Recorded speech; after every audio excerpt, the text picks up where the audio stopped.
সম্মানিত দর্শক মণ্ডলী, আসসালামু আলাইকুম।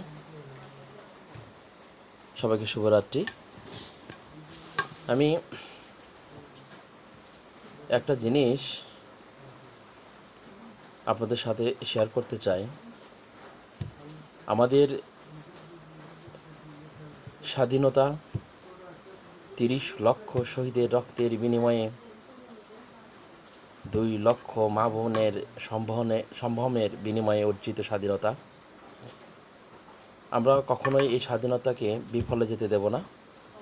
দল মত নির্বিশেষে আমরা যারা স্বাধীনতার সপক্ষের মানুষ, আমরা এই স্বাধীনতাকে বিফলে যেতে দিতে পারি না। দল যার যার, স্বাধীনতা সবার, সেই প্রত্যয় নিয়ে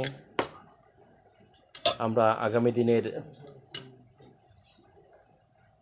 দেশের উন্নয়নে, জনগণের উন্নয়নে কাজ করতে চাই। আমি সবাইকে এই আহ্বান রেখে, স্বাধীনতার সপক্ষের সকল দলকে এই আহ্বান রেখে আজকের মতো এখানে শেষ করছি। শুভরাত্রি।